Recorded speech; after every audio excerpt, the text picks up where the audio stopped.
The IDF is already encircling the city of Gaza, while the elimination of Hamas and the Palestinian Islamic Jihad terrorist group commanders continues. This includes the senior terrorist who held 3 female hostages in captivity and was close to Hamas leader in Gaza.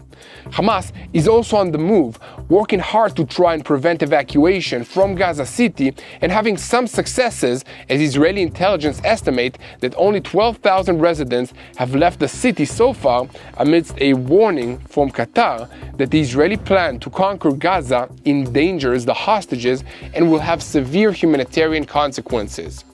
And meanwhile, while Hamas runs a false famine campaign with staged footage, Gaza is flooded with food as about 300 trucks enter the Gaza Strip every day alongside airdrops and the distribution of millions of portions through the GHF organization. This has resulted in an abundance of goods and food, leading to the opening of new cafes, among other things, to serve Hamas terrorists, while Israeli hostages are hungry in the tunnels underneath Gaza.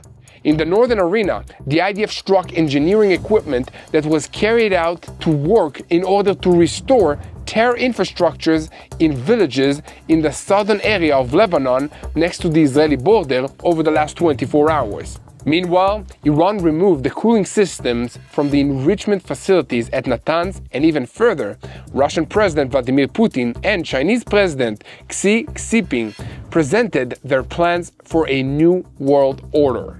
Welcome to Boots on the Ground. I'm your host Yair Pinto, and together with me is Mati Shoshani, and we bring you all the truth about what is happening in Israel.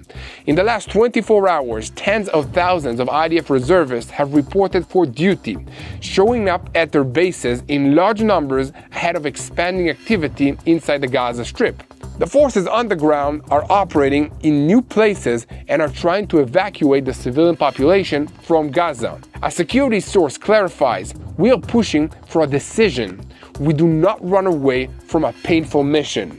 What is the timeline for an operation, and what will it look like? We will bring you all the details about all of this, as well as about the high tempo of eliminations of Hamas and Palestinian Islamic Jihad commanders. This includes the spokesperson of Hamas's military wing, who was eliminated this week after decades in which he built a propaganda apparatus, double the scope of this organization's capabilities, and planned to halt the operation in Gaza City through sheer psychological terror warfare, and he might have succeeded. On that subject, security officials have warned that Hamas's power lies in asymmetry in their ability to shape the narrative regarding what's happening in Gaza in the face of the international community. And speaking of narratives, I believe it is absolutely necessary to eliminate Hamas now, while there is a chance a ceasefire might be more convenient in the short time. But once it is put in place, it will be very difficult to go back to fighting, and that means Hamas will be able to rescue itself, rebuild, and come back at us again in the future when they're stronger, better, and they will carry a larger attack against the Israeli communities and the people of Israel. And elsewhere, satellite images appear to show that Iran is preparing for another Israeli strike on its nuclear facilities, and we'll have more details about that. And speaking of details, TBN Israel's senior Middle East analyst Mati Shoshani will bring us the most worrying insights from the summit of the great powers who are trying to reshape the global order in opposition to the West. In Beijing, a huge parade will be held on Thursday, marking 80 years since the end of World War II, giving the Chinese army a stage to showcase its capabilities to the entire world.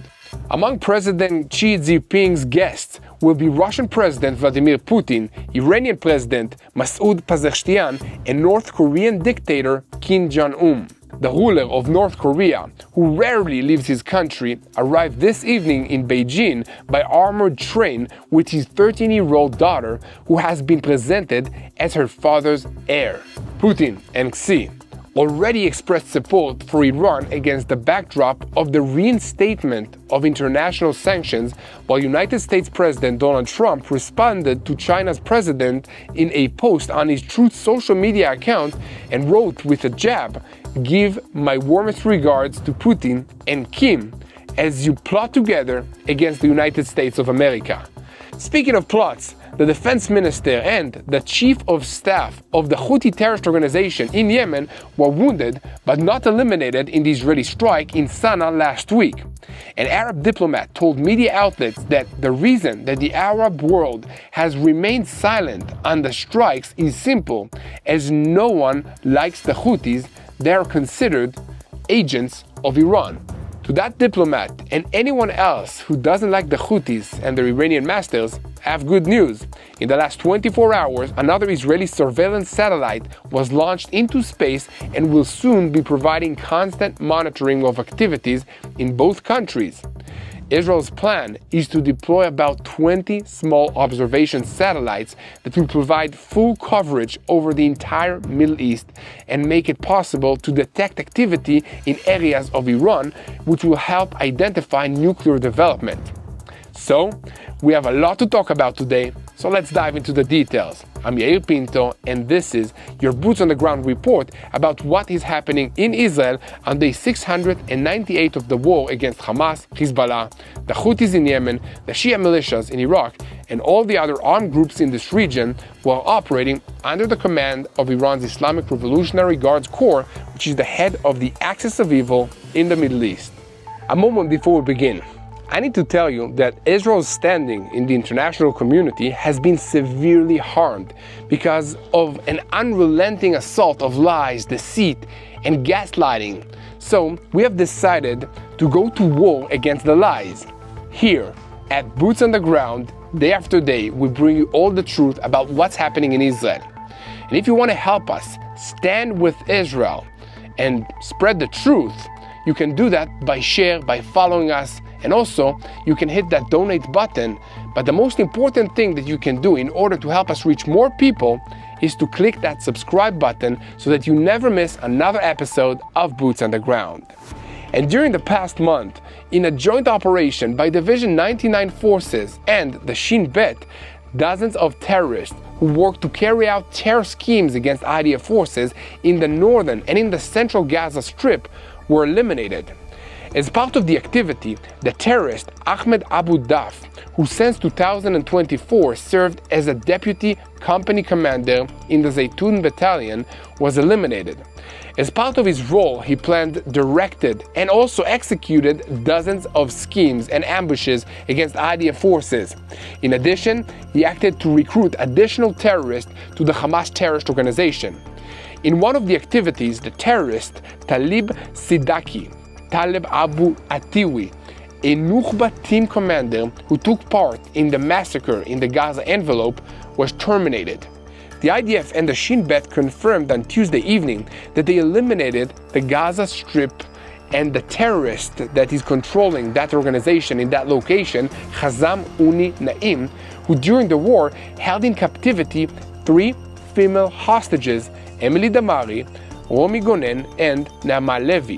And according to the announcement, the terrorist defined by the IDF spokesperson as senior was eliminated last week in the area of Gaza City.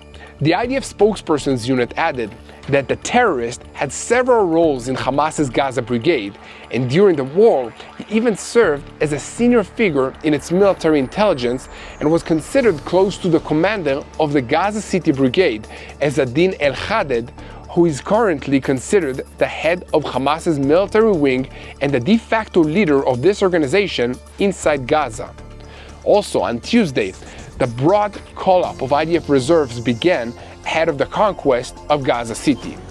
On the ground, the IDF is encircling Gaza City and operating in places where it has not operated since the beginning of the war.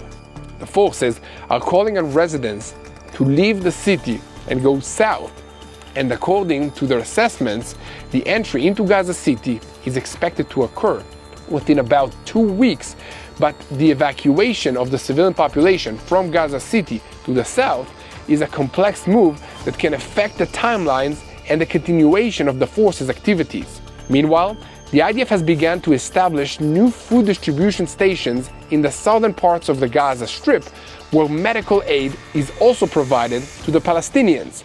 The IDF says that the operation in Gaza City will be powerful, but not quick, contrary to hopes that may exist among some cabinet ministers. This is in order to endanger the lives of the hostages who are in that area. While all of this is going on, in the images coming out of the Gaza Strip in recent days, it can be seen that there is a lot of food. Hamas started a media campaign that lasted last month to promote a false narrative about a hunger campaign, and this campaign was very successful. However, Israel has increased the number of trucks that are entering through the crossings from Israel to Gaza, and according to reports, about 300 trucks enter the Gaza Strip every single day, joined by airdrops of food from various countries around the world. If that wasn't enough, the American aid fund, the Gaza Humanitarian Foundation, continues to distribute millions of meals every day. In other words, the Gaza Strip is reaching a situation where it is flooded with food from all directions. Poultry products seen in many recordings were absent from the Gaza Strip for months and have now returned, presumably under the influence of Hamas's campaign. According to what ordinary Gazans are telling media outlets, not only food products have now entered the Gaza Strip, but also products in general. For example, mobile phones. Israel has declared its intention to conquer Gaza City, but residents are unfazed and normal life is actually continuing in Gaza. For instance, this week, a new Nutella cafe opened inside the city, serving products that contain, well, chocolate Nutella.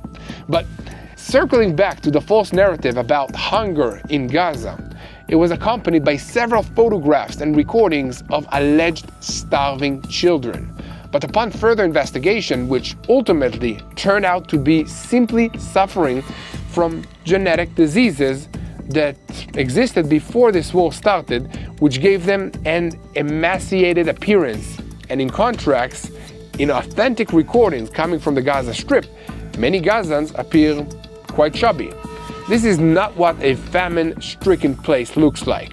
However, all of this media coverage provided oxygen for the false narrative that Hamas wanted people to believe. It also allowed the situation to continue, whereby Hamas was able to steal humanitarian aid that gets sent into the Gaza Strip and used for its own purposes. The organization's hunger campaign must therefore be judged to be a resounding success. And when you see the scenes of what is really happening inside Gaza, it is hard not to remember what our hostages are going through, wanting to eat a piece of food while being starved in Hamas tunnels underneath Gaza. Guys, here at TBN Israel, we will continue to report on every development on the subject, and we will bring you the whole truth about what's happening in Israel. So, please keep spreading the truth, share and follow us, and most importantly, do not forget to click that subscribe button so that you remain tuned to the truth in real time and never miss another episode of Boots on the Ground. Now, I want to stay on the topic of hunger and distress, but shifting the focus slightly to the families in Israel who are hungry and in distress as well throughout this war. This war might be winding down in some areas, such as the northern border region near Lebanon, where construction and recovery has already begun. However, thousands of men and women who run small businesses are still trying to recover what was lost. Many had to shut their doors, cancel orders, and put life on hold while they or their loved ones served in the IDF reserves defending the people of Israel. And now that might be happening again for many people. Despite the ongoing hardships, they're working to rebuild. But rebuilding takes more than hope, it takes support. That's where Artza comes in. Artza gives small Israeli businesses a platform by featuring their handmade products in subscription boxes sent around the world. From ceramics to olive wood to spices and soaps, every item tells a story of someone trying to move forward in Israel. And every box that goes out brings income, dignity, and encouragement to people that are working hard to stand back on their feet. So guys, if you want to help, this is one way to do it. Head over to www.artzabox.com/tbnil and use the code TBNIL for a 10% discount off of your subscription. Again, that's www.artzabox.com/tbnil. This is a simple way to show up for the people of Israel right when it counts most. Now, we're getting back into the news and shifting our focus to the northern border. On Monday evening, the IDF struck 2 engineering vehicles that were working to restore Hezbollah terror infrastructure in the village of Yarun and Rabbi El Talatin in southern Lebanon. The IDF emphasized that these actions considered a violation of the understandings between Israel and Lebanon, and therefore the bulldozers were attacked. Under the ceasefire agreement signed between Israel and Lebanon, Hezbollah cannot rebuild its military capabilities, certainly not in the territory of southern Lebanon. Furthermore, the IDF says that every house that was destroyed in Lebanon was destroyed after it was incriminated as a military structure used by Hezbollah terrorists. Therefore, Israel does not agree that reconstruction be carried out in all of these terror structures. It has been almost a year since the ceasefire with Hezbollah went into effect, and still, thousands of buildings were destroyed in Hezbollah's terror village on the northern border, and they still remain in ruins. But any attempt to restore them encounters IDF fire and elimination. And now, we will turn to TBN Israel's senior Middle East analyst Mati Shoshani, who will bring us a closer look at the summit in Beijing, bringing together several leaders of the Axis of Evil, or maybe we can call it the new committee to ruin everything or whatever. So guys, if you have a name and you like to give this couple of evil regimes that are meeting together, leave it in the comment section and let me know. In any case, Vladimir Putin and China's president, together with the president and leader of North Korea, are meeting in that area in order to discuss their next moves regarding everything that's going on around the world. So, Mati, over to you. Thank you, Yael. Now imagine this picture. On a stage, a podium taking place in China, leaders from around the world come together to say, we want to be the bad guys. Now those are my words, not theirs, of course, but they're aligning with Tehran. They're saying to the West, we want to go against the sanctions that are imposed on Iran. We want to allow Iran to continue gaining power, and we want to stop the Western push for sanctions against Iranian evil. This is not a conspiracy book and not something you pick up at the airport in the science fiction stand. This is happening right now in China, where leaders from around the world are uniting in one call. We want to be the bloc that pushes and resists against US presence and US agendas in the world. This is a substantial amount of leaders that represent a substantial financial power and number of people of the global population. And at the same time, they're making this very bold, very clear stand. We are against Western thought. And in a very movie-like, or let's call it 1990s Hollywood fashion, they're aligning themselves as the bad guys and with the bad guys, saying we want to get behind this with funds, with deals. We want to be the power that opposes the powers of good in the world, and we're aligning with Iran. Tonight in Beijing, 3 capitals with one clear message. China's Xi hosts Russia's Vladimir Putin and North Korea's Kim Jong-un at a showcase military parade that marks 80 years since the end of World War II. This was a moment that many see as a united front against Western powers. Iran's President Masoud Pezeshkian is also in with more than 20 world leaders around an SCO summit. And from Washington's end, President Donald Trump is of course not quiet on this topic. He needles at President Xi on Truth Social and says, "Send my warmest regards to Putin and Kim as you plot against the United States." A very accurate representation of the situation. The symbolism is deliberate, the timing is pointed, and let's break down everything that happened. Those who came, those who didn't come, and what this all signals for the West. Now this parade doubles as a power projection for the People's Liberation Army, the PLA, and a diplomatic roll call of those on the Chinese axis. On the ground were President Putin, Pezeshkian of Iran, Turkey's Erdogan, India's Modi, and in a rare foreign trip, President Kim Jong-un, who arrived by armored train, as he loves to travel in that style. It's the first time that leaders of Russia, China, and North Korea appeared together at a single event. Two Western leaders expected on the stands, Slovakia's Robert Fico and Serbia's Aleksandar Vučić. Many attendees also tie into the Shanghai Cooperation Organization, which is a very long name for a short acronym, whose members represent roughly 40% of the world's population. And beyond the marching columns, this is set up as a geopolitical photo op that speaks louder than the flyovers themselves as to the axis of power and the orientation these leaders are taking and who they're choosing to align with in this season. In their Beijing meetings, President Xi and Putin praised relations at an unprecedented level, according to their words. Both backed Iran after Britain, France, and Germany, as the E3 are called, triggered the UN snapback process to restore international sanctions on Iran. Xi's line to President Pezeshkian of Iran is, China opposes using force to resolve disputes and supports Iran's sovereignty. And for Moscow and Beijing, this parade is the stage. The subtext is counter-pressure on the ongoing Western sanctions track. And the signal is coordinated, it's visual solidarity, it's diplomatic cover for Tehran, and a narrative of a new order emerging from Beijing exactly as the parade cameras pan across missiles, drones, and long columns of troops, all showing who these people back and what agenda they are promoting. Something interesting here, Kim Jong-un didn't come alone.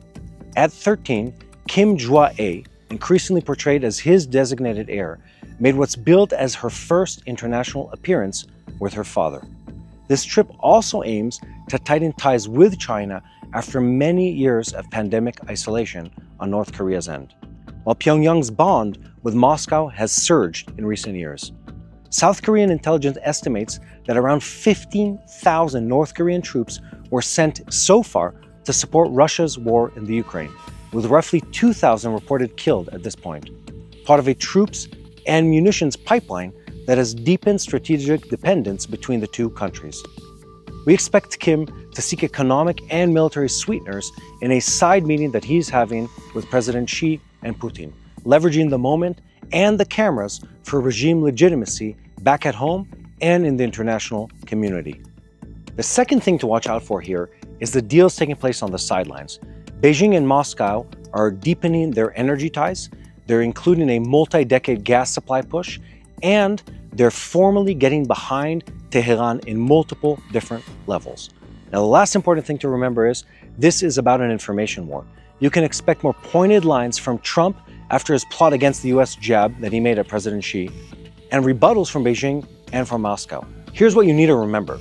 With a snapback ticking and Xi, Putin, and Kim aligned in public, Beijing is auditioning as a counter-block narrative against the West and Western thought and signaling it intends to lead that thrust. In summary, we sometimes think that global geopolitics, they sort of are in the gray area, but every once in a while we get this perfect snapshot of multiple countries saying, we want to be the bad guys in this story. They don't use those words, but their actions speak much louder than their words. They line up the weapons, they line up the leaders, they point an arrow and say, we support the evil that is Iran. We want to get behind it and we want to oppose everything that the US is doing in this part of the world. And of course, Israel is part of that. This is something to keep track of and to watch because we're at a point where pressure is mounting on Iran and on these other countries. And they're trying to present a victory picture against American influence and against Israel, both in the Middle East and in wars and conflicts to come, both in the South China Sea, which is a huge issue that is coming down the pipeline, and in several other regional issues. Anyway, we're going to be keeping on top of all of that. Make sure you watch everything we create because we talk about these topics on a daily basis. And now back to Yair Pinto. Thank you very much, Mati Shoshani, for the clarity that you have once again brought to these vital important issues. It seems that President Trump's tweet is not complimentary, but it's probably very accurate. Therefore, I call on you again to stand with the truth and stand with Israel. Help us spread what's happening here with as many people as possible. Make sure to like, leave a comment, share, and subscribe to TBN Israel YouTube channel. Never miss another episode of Boots on the Ground. And now, let's move to the latest news about the head of the crumbling axis of evil in the Middle East, Iran. David Albright, the president of the Institute for Science and International Security think tank, which monitors nuclear security issues worldwide, revealed this week that Iran has removed and dispersed cooling systems that were installed at the Natanz uranium enrichment facility. This indicates that Iran is preparing for the possibility for another strike on the facility that was bombed by Israel and the United States during the 12-day war in June. Albright posted further information on X, adding that in his assessment, the Iranians are taking advantage of the interim period in which the facility is not active to protect the coolers from a future airstrike. According to him, some of the coolers were placed on helicopter landing pads, others were moved to the area of the water purification facilities, and the rest were dispersed in various places across the compound. It is important to remember that the United States exploited the ventilation systems of the Fordow facility in its attempts to damage the underground enrichment halls beneath the mountain. Natanz, located about 250 kilometers south of Tehran, was the heart of Iran's nuclear program with about 18,000 centrifuges. The International Atomic Energy Agency assesses at the beginning of the war that the damage to the above-ground facilities shut down the power grid and caused damage to the centrifuges in the underground halls. Additional American strikes hit those halls directly, causing more damage. The hasty evacuation at Natanz is now occurring against the backdrop of an escalating nuclear crisis. Since the war, Iran has refused to allow the IAEA inspectors to visit the facilities that were attacked, and this refusal was amongst the factors that led Britain, France, and Germany last week to activate the snapback mechanism, which will restore international sanctions within 30 days. And with all of this in mind, it is important to see that Iran has indeed taken a hard blow, but it is not giving up. Despite the sanctions, it is preparing for a day after and trying to ensure that its nuclear program remains out of Israel's reach. Guys, here at TBN Israel, we will continue to bring you all the truth about what's happening in the Middle East, and as always, we invite you to keep spreading the truth to as many people as possible. So, share, leave a like, leave a comment, make sure to hit that subscribe button so that you never miss another episode of Boots on the Ground. Moving on to another front in this war, in the Israeli strike in Yemen last Thursday, in which most members of the Houthi government were terminated, it now appears that senior security officials of the terrorist regime in Yemen had previously been thought to be elsewhere when the strikes occurred, are now believed to have been present and sustained serious wounds. Specifically, Defense Minister El-Utafi and the Chief of Staff El-Rumari, who were directly responsible for launching missiles and UAVs towards Israel, are now believed to have been severely wounded. And a strict blackout has been imposed by the Houthis on further news about their condition, but Israel's intelligence echelon assesses that the two are out of the circulation, and that might explain why most of the weapons that the Houthis have fired at Israel in the past few days have not succeeded in reaching the Israeli airspace. What do you guys think about all of this? Let me know in the comment section. In the meantime, new information about the meeting of senior Houthi officials, which was struck last week, has emerged. It turns out that the Houthi government did not come to the meeting in Sana'a to watch the speech of the leader Abdul Malik al-Houthi, as was previously reported. Rather, it was a security meeting, a kind of cabinet session with the participation of the security top brass. In Yemen, they kept the location of the gathering secret, and it took place in a villa in a certain neighborhood, but they couldn't keep it secret enough because the IDF Intelligence Directorate knew about it in advance and hid it. Since the operation, the Houthis have launched 4 ballistic missiles towards Israel that fell along the way, and 3 UAVs that were successfully intercepted. Israel assesses that the Houthis will increase the scope of the launches and, beyond defensive assessments, is preparing to strike again in Yemen. But all of this raises a question about why Israel is the only country in this region operating against the Houthi terrorist organization, since they are also a problem for many other countries around the world. A diplomat from one of those Arab states told the Kan news site this week that no one likes the Houthis. In our view, they are considered agents of Iran. They are the headache of the Gulf states and also for Jordan and Egypt. And another diplomat said that the lack of condemnation for Israel's strikes on the Houthis is a message unto itself. However, no one is speaking out in favor of Israel's actions against the Houthis either, because they do not wish to enter the Houthis' line of fire and appear as siding with Israel.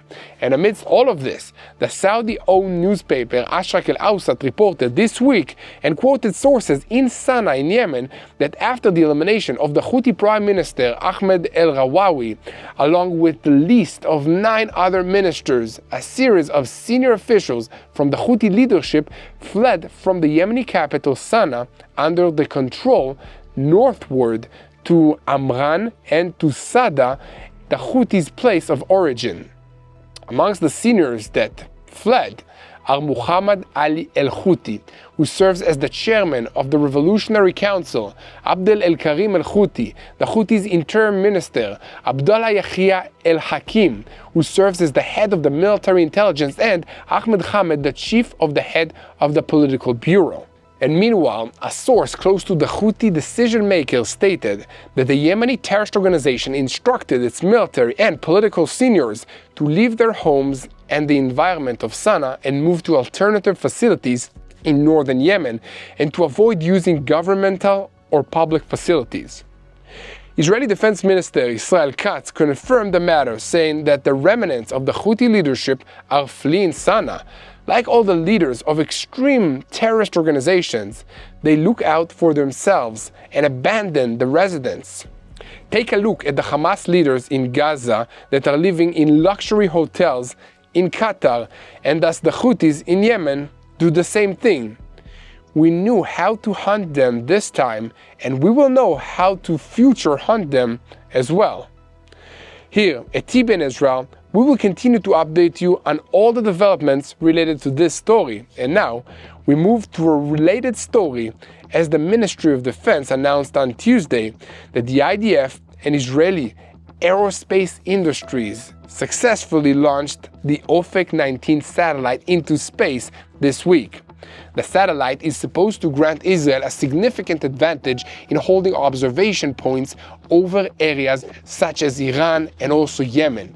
And the long-term plan is to deploy about 20 small observation satellites that will provide full coverage of the entire Middle East and enable detection of activities across Iran, which will help identify nuclear and missile developments, as well as provide early warnings for any ballistic missile launch in coordination with the Green Pine system to manage the tracking of missile attacks against Israel.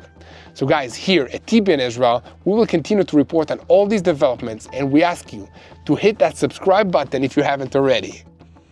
And now, I want to close with some of my personal thoughts on all of this. Many voices in the world and in Israel are talking about ending this war as soon as possible. But many of them are forgetting that if the war ends with Hamas still holding on to power in the Gaza Strip, it will just mean another war will start sooner or later. Furthermore, the number of fatalities in the Gaza Strip, the massive destruction of homes, schools, hospitals, and infrastructure does not bother Hamas, because in their view, their survival is their victory. In such a situation, a question mark will be placed over the future existence of the State of Israel for several reasons. First, the meaning of Hamas's survival is the rebuilding of the entire terror system in the Gaza Strip, which includes tunnels, rockets, and military industry, an army of tens of thousands of terrorists, an endless flow of weapons from outside, and lesson learned in the form of thousands of UAVs and drones. Second, the narrative will emerge indeed. It is already emerging right now that the crime paid off and the massacre of October 7, 2023 was worthwhile and is a tactic that should be repeated, maybe not only in Israel, but in other Western countries around the world. On that note, we should remember that all the Islamic terrorist organizations in the world are watching what happens here in Israel and examining how the war will end. If Hamas survives, it will send a terrible message to all these groups and set up a circumstances for the next massacre. Only the complete annihilation of Hamas will prove that the security rule of the frontier communities standing strong with courage and faith still works to deter terrorism and evil. On the other hand, a Hamas that continues to roam free near the border and rebuild the Gaza Strip will harm the population of the frontier communities, and this area might be abandoned as the first line of communities will move inward into Israel, signaling the countdown to the next massacre and kidnapping in Gaza and in other areas. Hamas has given the jihadist world a new blueprint for action, and if they are not utterly destroyed, this blueprint will be followed again and again all over the world. Hamas knows this, and they are demanding a complete IDF withdrawal from the Gaza Strip, leaving them in control, the cessation of the war, and comprehensive reconstruction of the Gaza Strip, all with international guarantees as conditions for releasing the remaining hostages. Therefore, this is what is at stake, and casts a shadow even over the painful issue of the fate of the 20 hostages and dozens of soldiers who may, heaven forbid, fall in the conquest of the rest of the Gaza Strip. Thus, the cruel dilemma was created. On the one hand, the IDF is ready for fighting, but on the other hand, under the cover of delay, the patience of the world for continuing the war has been exhausted. Nevertheless, a 2-month pause and the return of half of the hostages might have been a convenient option, but it is not certain that after it, the war would be renewed, and that might lead to the survival of Hamas as a terrorist organization that is ruling the Gaza Strip and creating a new option for terrorists around the world. Therefore, there is no choice. We must eliminate Hamas, and now. The good news is that this is a task that the IDF can certainly complete, as much of the work has already been done. The IDF controls around 75% of the territory inside the Gaza Strip, and even in its last stronghold of Gaza City, Hamas has been severely degraded even before the IDF moves in to finish them off. With resolute fighting for a change, Hamas's end may be closer than it seems. If we are decisive, hostages may also be released, as has happened in the past. History shows that for all their talk about being ready for martyrdom, the terrorists want to live. And if it comes down to a choice between releasing hostages and being allowed to go into exile or fighting till the bitter end, they usually take the first option and sacrifice their principles to save their skins. In any case, here at TBN Israel, we will continue to report on every development in Israel and continue to bring you all the truth. So guys, share and follow us. And most importantly, do not forget to pray. Make it personal. Pray for the hostages while held in Gaza. Pray for the IDF soldiers wherever they are, in the air, at sea, or on land. Pray for the peace of the people of Israel and for all those around this Middle East region that are affected by this terrorist regime. Pray for them to feel God's love and keep praying for the peace of Jerusalem. Hello, this is Mati here in Jerusalem with TBN Israel. This is Yair Pinto from TBN Israel here in Jerusalem. TBN Israel is keeping viewers informed with Israel-focused news, culture, and what God is doing in this land. Support TBN Israel today online at tbn.org/Israel. Thank you.